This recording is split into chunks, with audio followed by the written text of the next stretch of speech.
नमस्कार, जय महाराष्ट्र, जय शिवराय, जय भीम मित्रमैत्रिणींनो. डॉक्टर संग्राम पाटील बोलतो. मित्रांनो, नरेंद्र मोदींनी पुन्हा एक स्टेटमेंट केलं आहे. मुजरानंतर अजून एक त्यांनी एक आयटम टाकलेला आहे आणि हे सगळं बघितल्यावर अशी शंका येते की मोदींना नेमकं झालं काय, म्हणजे व्हॉट इज गोइंग ऑन.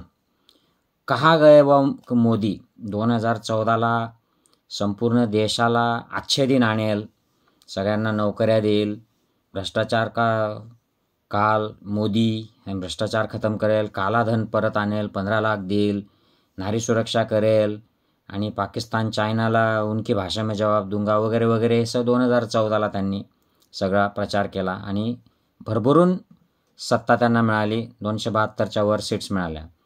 मग 2019ला अगदी घर में घुस के मारा असा एक बाणेदार प्रतिमा असलेला नेता की जो भारताला एक आश्वासक असं नेतृत्व देण्याचं एक भाषा करत होता. विश्वात माझं नाव झालेलं आहे आणि विश्वात सगळ्यात लोकप्रिय असा नेता आहे, विश्वगुरू आहे. अशा प्रकारचं प्रतिमा असलेला हा नेता 2024च्या इलेक्शनच्या प्रचारामध्ये इतका तुच्छतेने का वागतो आहे. इतका म्हणजे अगदी रस्त्यावरचे जे लोक असतात, आवारा गुंडगर्दी करणारे, अशा लोकांची भाषा का वापरतोय, गल्लीबोळातल्या गुंडांची भाषा का वापरतोय. कुठे गेला तो मोदी, कहा गया वो मोदी. आपल्याकडे ते गाणं आहे बघा 3 इडियट्समध्ये, कहा गया वो ढूंढो. तर त्या मोदींना ढूंढण्याचा मी प्रयत्न केला. मी काही लोकांचे विवेचनं याच्यावर ऐकत होतो आणि मी विचार केला की हिंदी असल्यामुळे हिंदी चॅनल्समधल्या वेगवेगळ्या लोकांचे मतं मी ऐकले. मोठे सिनियर लोक आहेत हे, आणि काही मला जे मत मांडावं असं वाटलं, असं मिक्स करून मी तुमच्यासमोर मांडतोय. तर जे RSSला जाणतात आणि जे मोदींना सुरुवातीपासून बघतात, म्हणजे ते प्रचारक होते, त्याच्यानंतर संघटन मंत्री झाले भाजपाचे आणि मग डायरेक्ट चीफ मिनिस्टर झाले. तर त्या लोकांचं म्हणणं आहे की ह्या माणसाला तळागाळामध्ये जाऊन लोकांशी हात जोडून त्यांचे प्रश्न समजून घेऊन मत मागायची सवय नाही आहे. याला डायरेक्ट RSSने संघटन मंत्री केलं आणि त्याच्यानंतर डायरेक्ट चीफ मिनिस्टर बनवलं. म्हणजे ही व्यक्ती अशी लोकांमध्ये लोकांचे प्रश्न जाणून त्याच्यावर आवाज उठवून त्यांच्यातून निवडून जाऊन असा झालेला नाही. तळागाळातलं मास लिडरशिप ही नाही. ही डायरेक्ट बसवलेली, गुजरातच्या चीफ मिनिस्टर पोस्टवर बसवलेली व्यक्ती आहे. त्यामुळे यांना लोकांचे हाल होतात का, लोकांना त्रास होतो का, मग त्याच्याने ते कसे रिॲक्ट होतात याच्याशी काही देणं घेणं नाही आहे.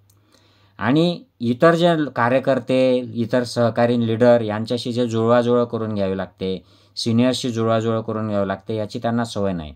त्यांना एक इगो आहे आणि तो प्रचंड इगो आहे, ती खुन्नस आहे. आणि एकदा चीफ मिनिस्टर झाल्यानंतर मग अदानींची त्यांना साथ मिळाली, RSSची आधी मिळाली, मग अदानीची साथ मिळाली आणि या अदानीने त्यांना खूप मोठ्या पातळीवर लॉन्च केलं आणि याच्यामध्ये बरंच राजकारण झालं. अदानी आणि अंबानीमधली कॉम्पिटिशन, मग अदानीला वर आणायचं आणि त्याला मोठं करायचं. ह्या राजकारणामध्ये नरेंद्र मोदी नॅशनल लेवलला खूप मोठे नेते झाले आणि मग त्यांनी ते सुरूच ठेवलं. त्यांचा जो अत्यंत स्ट्रॉंग इगो होता, मनमानीपणे काम करणं, षड्यंत्र करून दुसऱ्यांना डावलून आपण पुढे जाणं, त्यांनी अनेक RSSच्या, विश्व हिंदू परिषदेच्या, बजरंग दलाच्या नेत्यांना डावललं, त्यांच्याविरुद्ध षड्यंत्र केले. चीफ मिनिस्टर होईपर्यंत ज्यांनी त्यांना वर चढवलं त्यांनाच त्यांनी खाली दाबलं. असा हा त्यांचा सिलसिला प्राईम मिनिस्टर होईपर्यंत सुरू होता. पण आपण त्यांची ही जी भाषा ऐकतो आहोत, ज्यादा बच्चे पैदा करने वाले, घुसपैठिये, मंगलसूत्र छीन लेंगे, भैंस चुरा लेंगे, तुम्हारी चांदी चुरा लेंगे, तुम्हारे घर 2 बेडरूम है तो 1 चुरा लेंगे, आणि मग आता नुकतंच ते म्हटले की मुजरा करने वाले लोक आहे, म्हणजे काँग्रेस आणि हे पक्ष मुजरा करणारे, म्हणजे त्यांना असं तुच्छ भाषेमध्ये त्यांनी बोललं. आणि आज तर त्यांनी अजून एक हाईट केली. ते म्हणजे मुजऱ्याचा व्हिडिओ मी मागच्या वेळी तुम्हाला ऐकवलाच होता, परंतु हा देखील तुम्ही व्हिडिओ ऐका. हे ज्यांना योजना मिळालेल्या आहेत गव्हर्नमेंटच्या, त्यांच्याबद्दल ते काय बोलले ते ऐका. आज 80 करोड़ लोगों को मुफ्त खाना मिलता है, मुफ्त राशन मिलता है, तो वो आशीर्वाद देते हैं कि नहीं देते हैं? आपको पुण्य मिलता है कि नहीं मिलता है? लेकिन अगर आपने वोट नहीं दिया होगा तो वो पुण्य आपके खाते में जमा होगा क्या? म्हणजे ते लोकांना मूर्ख समजत आहेत. 80 करोड लोकांना जे धान्य मुफ्त राशन मिळतं आहे त्याचं जे पुण्य तुम्हाला मिळतं आहे मतदारांना, जर तुम्ही मला मतदान केलं नाही BJPला तर ते तुम्हाला पुण्यच मिळणार नाही. असला आयटम त्यांनी टाकलेला आहे. म्हणजे याला काय म्हणावं या गोष्टीला. आणि कालचं जे ते म्हणले होते मुजरा करण्यातलं वाक्य, ते मुजराचं पण वाक्य तुम्हाला ऐकवतो. मोदी के लिए संविधान सर्वोपरि है. मोदी के लिए बाबा साहब आंबेडकर की भावना सर्वोपरि है. इंडिया अलायंस को अपने वोट बैंक की गुलामी करनी है तो करे, उनको वहां जाके मुजरा करना है तो भी करें. मैं SC ST OBC आरक्षण के साथ डट करके खड़ा हूं, खड़ा रहूंगा, जब तक जान है लड़ता रहूंगा. आता मित्रांनो, हे जे त्यांनी हा आयटम टाकला, हा त्यांचे जे सहकारी आहेत, जवळजवळ 5 मोठ्या लीडर्सने हे स्टेटमेंट केलेलं आहे की 400 पार कशासाठी हवं आहे, तर आम्हाला संविधान बदलायचं आहे, आरक्षण काढायचं आहे, असं स्टेटमेंट. आणि त्याला काउंटरॅक्ट करण्यासाठी ते हे खोटं आश्वासन देत आहेत. ते काही बाबासाहेबांच्या संविधानाला मानत नाहीत. कारण RSS ही जे संघटन आहे हेच संविधानाला मानत नाही. 1981मध्ये तर RSSने एक संकल्प केला होता की आम्हाला हे जे SC ST OBC जातीनिहाय जे आरक्षण आहे हे आम्हाला नको आहे, आम्ही याच्या विरोधात आहोत, असं त्यांनी संकल्प केला होता.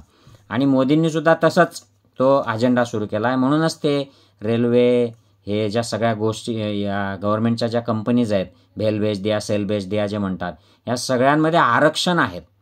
एअर इंडियामध्ये आरक्षण होतं, हे सगळं आरक्षण काढण्यासाठी विकून टाकलं, प्रायव्हेटाईज करून टाकलं त्यांनी. त्याच्यामुळे आरक्षण असूनही काहीच फायदा नाही आहे. हे जे आता म्हणतात की संविधान मुझे सर्वतोपरी आहे, बाबासाहेब का संविधान, हे खोटं आहे. कारण ते ज्या संघटनेत वाढलेत ती संघटना जे संविधान मानत नाहीत. त्यांच्या संघटनेच्या लोकांनी तर या अस्पृश्याने लिहिलेलं संविधान आहे आणि हे नुसतं कॉपी पेस्ट आहे, हे काय बाबासाहेबांनी लिहिलं नाही, इथपर्यंत त्यांनी वक्तव्य केलेले आहेत आणि जाहीर त्याचा धिक्कार केलेला आहे संविधानाचा. त्यामुळे हे जे आता जे बोलत आहेत ते कंप्लीट विरोधात आहे. RSSची जी त्यांची विचारसरणी आहे त्याच्या विरोधात आहे. पण जो बिभत्सपणा त्यांच्या बोलण्यामध्ये येतो आहे, जे एक मिननेस जे येतं आहे, जसं उदाहरणार्थ घुसपैठी आहे, मुजरा, एवढी लोकरेड भाषा का आली, तर मी काही लोकांचं विवेचन ऐकलं. त्यातले एक जे होते ते इंटरेस्टिंग होते. ते गुजरातचे पत्रकार आहेत. ते म्हणले की नरेंद्र मोदी जेव्हापासून संघप्रचारक होते, संघटन मंत्री झाले, मग चीफ मिनिस्टर झाले आणि आता प्राईम मिनिस्टर झाले, हे यांची ओरिजिनॅलिटीच अशी आहे. ते फक्त प्राईम मिनिस्टर झाल्यामुळे ते जरा व्यवस्थित वागण्याचा प्रयत्न करत होते. ते चीफ मिनिस्टर असताना देखील असंच बोलले होते की हमारे 4 और उनके 25, असं मुसलमानांबद्दल चीफ मिनिस्टर झालेले असताना बोलले होते. आणि यांनीच जाहीर मंचावरून मुस्लिमांच्या विरोधामध्ये चिथावणीखोर भाषणे दिले होते. आणि अहमदाबादच्या दंगली या मोदींच्याच काळामध्ये झाल्या होत्या आणि त्यांच्यावर ठपका ठेवला गेला होता की यांनी पोलिसांना अडवलं कंट्रोल करण्यापासून. आणि हे सगळे बिलत्कारी हे सगळे जे भाजप, विश्व हिंदू परिषद याच्यामध्ये आहेत, बजरंग दलमध्ये, हे त्यांच्याच आशीर्वादाने आहेत. यांना कोर्टातून सोडवण्यासाठी सुद्धा त्यांनी प्रयत्न केल्याचे स्टिंग ऑपरेशनचे व्हिडिओ पुढे आलेले आहेत.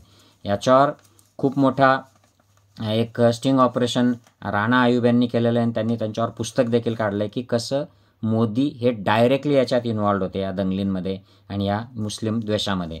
त्यामुळे हा त्यांचा स्वभाव जो आहे, या अशा प्रकारची भाषा बोलणे, मुजरा किंवा तुम्हारी भैंस लेके जाएंगे, आणि हे असल्या प्रकारची जी भाषा ते बोलतात, 50 करोड की गर्लफ्रेंड, काँग्रेस की विधवा, हे त्यांची ओरिजिनल वृत्ती आहे.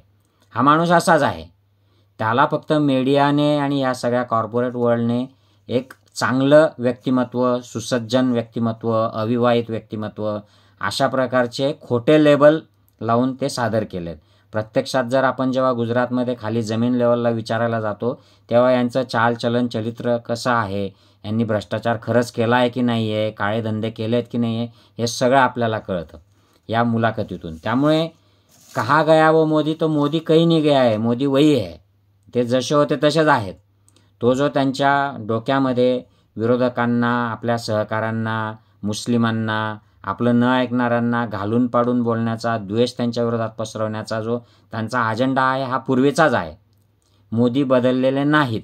केवळ आता फक्त त्यांना समोर हार दिसते आणि RSS साथ देत नाही आहे. भाजपातला कुठलाच नेता त्यांच्या मदतीला पुढे धावून येत नाही आहे. म्हणून त्यांचा ताबा सुटलेला आहे आणि ते ओरिजिनॅलिटीवर उतरलेले आहेत आणि म्हणून ते असे वागायला लागलेले आहेत, असं मला या सगळ्या माहितीतून जाणवतं आणि मी याच्याशी सहमत आहे या सगळ्याशी. म्हणून आणि दुसरा एक अजून व्हिडिओ संपवण्याच्या आधी मुद्दा काढतो.